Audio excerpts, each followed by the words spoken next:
మన ప్రభువును రక్షకుడైన యేసుక్రీస్తు నామములో మీ అందరికీ ప్రేమావందనాలు తెలియజేస్తున్నాను. ప్రియమైన దేవుని బిడ్డలారా, ఆశ్చర్యకరమైన దేవుడు తన అద్భుతమైన కరుణా హస్తాలతో మనందరినీ మోసుకొని నూతన మాసంలోనికి ప్రవేశపెట్టారు. అందుని బట్టి దేవునికి మహిమ కలుగును గాక. ప్రియమైన దేవుని బిడ్డలారా, ఈ మాసానికి ప్రభు ఇచ్చిన వాగ్దానాన్ని ఒకసారి మనం చదువుకుందాం. కీర్తనల పుస్తకం 18వ అధ్యాయంలో మనం చూస్తే అసలు ఈ అధ్యాయం ఎందుకు రాశారు, ఎవరు రాశారు అని మనం గనక గమనిస్తే భక్తుడైన దావీదు రాశాడు. అయితే అక్కడ ఏ సందర్భమో మనం చూస్తే అద్భుతమైన మాట, మొదటి మాట యెహోవా దాసుడైన దావీదు కీర్తన. ప్రియమైన దేవుని బిడ్డలారా, మహారాజు అని రాయబడలేదు, కానీ యెహోవా దాసుడైన దావీదు కీర్తన.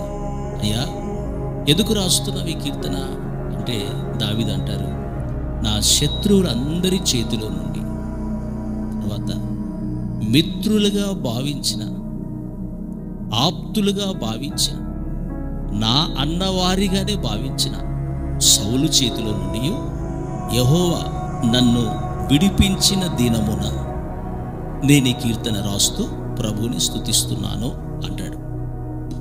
ప్రియమైన దేవుని బిడ్డలారా, మనం చదువుకోబోయే ఆ వాక్యానికి ముందు దావీదు విజయ పతాకం ఎగురవేసిన దినాన ఏ విషయంలో విజయాన్ని పొందుకున్నాడు? శత్రువులందరి వలన తరమబడి, దుఃఖపెట్టబడి, అవమానపరచబడి, కృంగిపోయి అడవుల వెంట పరిగెత్తిన దావీదు 2 మిత్రువులుగానే కనబడి, శ్రేయోభిలాషులుగానే కనబడుతూ దావీదును చంపాలని ప్రయత్నం చేసిన సౌలు చేతిలో తరమబడి, ఇక ఆపదలన్నిటిలో నుండి దేవుడు విడిపించిన తర్వాత దేవునికి స్తుతి చెల్లిస్తూ పాడుతున్న గీతమే గీతం. చాలా ప్రాముఖ్యమైనది కదా. అనుభవములో నుండి దావీదు పలికే మాట ఇది. తాను గెలిచిన తర్వాత, తాను విజయ పతాకం ఎగరవేసిన తర్వాత పాడే గీతమే గీతం. నేను ఆశపడేది, నా దేవుడు మనందరినీ కూడా ఈ నెల ఇలాంటి గీతం పాడేటట్లుగా నా ప్రభు చేయనుగాక. ఇలాంటి అనుభవములో మనం పాడాలి అంటే, విజయ పతాకం ఎగరవేయాలి అంటే దావీదు చెప్పే ఒక్క మాట ఈ పూట చదువుకుందాం. 18వ అధ్యాయం 2వ వచనంలో దావీదు అంటారు, యెహోవా నా శైలమా.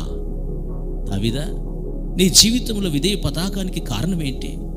శత్రువులు, ఆప్తుల మధ్యలో నుండి కూడా నిన్ను కాపాడి రక్షించింది ఎవరు అంటే ఆయన అంటాడు, యెహోవా నా కొండ, నా బండ. దేవుని బిడ్డలారా, బండ అది కదలదు, బండ అది మారదు, బండ నమ్మదగింది, అది పునాదిగా ఉండి నీ భవిష్యత్తును నిర్మించేది బండ. కొన్నిసార్లు మన జీవితాల్లో యేసయ్య అనే బండను కాకుండా అధికారం అనే బండను, మానవ శక్తి అనే బండను, ఉద్యోగం అనే బండను, ఆప్తులనే బండల్ని మనం ఆధారంగా చేసుకుంటాం. అధికారం కొన్నాళ్ళకు అధికారం పోతుంది, కొన్నాళ్ళకు మనిషి ఆరోగ్యం పోతుంది, మనిషికున్న బలము లిమిట్గా ఉంటుంది. అయితే యేసయ్య అనబడే ఈ బండకున్న శక్తి అన్లిమిటెడ్. యేసయ్య అనబడే ఈ బండకు ఉన్న ఆ ప్రేమ మారనిది, ఆప్యాయత, ఆదరణ మారనిది. కనుక దావీదు వలె ఈ మాసంలో యెహోవానే, యేసయ్యనే మన బండగా చేసుకొని, ఆ బండ మీద ఆధారపడి మన బ్రతుకులు మనము కట్టుకోవడానికి ఇష్టపడితే, ఈ బండకున్న ప్రత్యేకత ఏంటో తెలుసా? ఈ బండ అద్భుతాలు చేసే బండ. ఎలా చెప్తారంటారా? ఇజ్రాయేలు ప్రజలు అరణ్యములో, భీకర అరణ్యములో, నీరు లేని ఎడారిలో వాళ్ళు ప్రయాణం చేస్తూ, దాహము ద్వారా వారు ఎంతో అలసిపోయిన వేళలో ఎటు చూసిన అరణ్యమే, ఎటు చూసిన కానరాని ఎండ్రమావులే కనబడుతున్న వేళలో దేవుడు ఏం చేశాడు తెలుసా? మోషే, నేను వెంబడించిన బండను ఎందుకో తెలుసా? మీ మధ్యలో అద్భుతాలు చేసి మిమ్మల్ని తృప్తిపరచడానికి నేనున్నాను అని పెద్దలను తీసుకొని కొద్దిగా ముందుకెళ్ళు. అక్కడ హోరేబులో ఏసై అనే బండ ఉంది. ఆ బండను నీవు కొడితే విస్తారమైన జల ప్రవాహముల వలె నీరు వస్తుంది. లక్షల మంది దాహం ఒకేసారి తీర్చబడుతుంది అని మోషేతో చెప్తే, మోషే అక్కడికి వెళ్ళి ప్రభువు చెప్పినట్లుగానే అక్కడ బండ ఉంది. ఆ బండను కొట్టగానే విస్తారమైన నీరు వచ్చింది.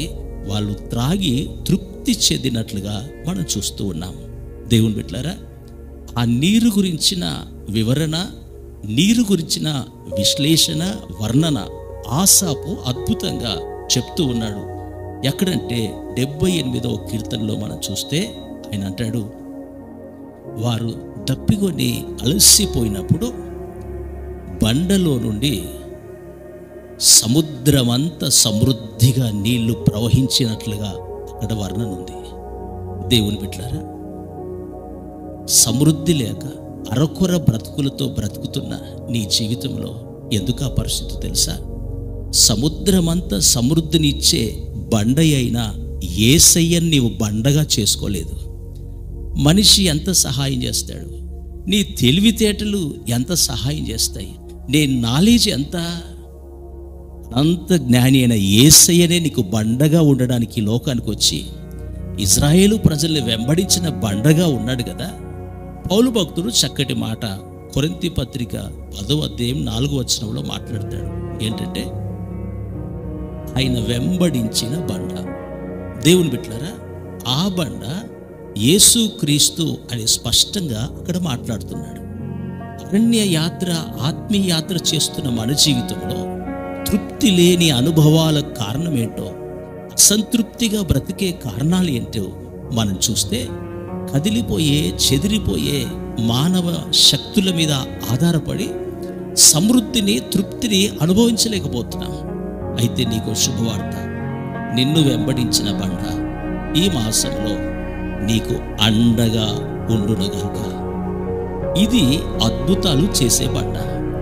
ఒక్క నిమిషంలో, ఒక్క దినములోనే లక్షల మంది దాహాన్ని తీర్చింది. దేవుని బిడ్డ, నీ కొడుక్కో బాధ, నీ కూతురుకో బాధ, నీకో బాధ, నీ తండ్రికో అవసరం. ఈ అవసరాలన్నీ ఎవరు తీర్చగలరు? ఒకే రోజు, ఒకే నిమిషంలో లక్షల మంది దాహాన్ని తీర్చిన మిరాకిల్ రాక్ నేను ఫాలో అవుతున్నా, పదే నీతో మాట్లాడుతున్నా, దాన్ని గ్రహించలేదు కదా. ఈరోజు ప్రభు నీతో సూటిగా మాట్లాడుతున్నాడు. నిన్ను వెంబడించిన బండ నీ జీవితంలో సమృద్ధి జలాలనిచ్చి సమృద్ధితో నిన్ను నింపాలని, తృప్తిపరచాలని నీతో మాట్లాడుతున్నాడు. నువ్వేం చేయాలో తెలుసా? ఎంతవరకు దేని మీద ఆధారపడుతూ ఉన్నావో, దేనిని బండ అనుకుని భ్రమపడ్డావో వాటన్నిటినీ ప్రక్కన పెట్టి, యెహోవా నా బండ, దావీదు చెప్పినట్లుగా ఆయన మీద ఆధారపడే అనుభవంలో నీవు నడిస్తే, నా ప్రభు నిశ్చయముగా నీ దాహాన్ని, నీ కుటుంబము దాహాన్ని, నీ ప్రతి అవసరతను నా ప్రభు తీర్చునుగాక. ప్రియమైన దేవుని బిడ్డలారా, దావీదు అంటారు, నా జీవితంలో యేసయ్యనే బండగా చేసుకున్నాను. ఆ బండగా చేసుకోగానే నీ జీవితంలో ఈ సమస్య నుండి బయటకు వచ్చావా అంటే ఆయన అంటాడు, కాదు కాదు, ఆయనను బండగా చేసుకొని ఆయన మీద విశ్వాసం ఉంచి నా శ్రమల మధ్యలో ఆయనకు మొరపెట్టాను. బిడ్డలారా, ఆయన బండగా ఉంటాడు. ఈ మాసంలో నీ వచ్చిన ప్రతి శ్రమలో నువ్వు చేయవలసింది ఏంటంటే ఆయనకు మొరపెట్టడం ప్రారంభించాలి. అంటే ఆయన మీద ఆనుకొని, ఆయన మీద విశ్వాసం ఉంచి నీవు ప్రార్థన చేయడం, మొరపెట్టడం అంటే క్రై అని రాయబడి ఉంది. ప్రియమైన దేవుని బిడ్డలారా, నీవు వచ్చిన ప్రతి సమస్యలో నీకు ఆదుకోవడానికి, ఆధారపడడానికి, కాపాడడానికి ఉన్న ఆ బండకు నీవు మొరపెడితే నిశ్చయముగా దావీదు పలికినట్లుగా నా బాధలన్నిటిలో నుండి, నా శత్రువులందరిలో నుండి నన్ను రక్షించిన యెహోవాకి స్తోత్రము చేయుచున్నానని నిశ్చయముగా నీ నోట ఈ సాక్ష్యం ఉండునుగాక. అలాంటి కృప నా దేవుడు మనందరికీ అనుగ్రహించునుగాక. ఆమేన్.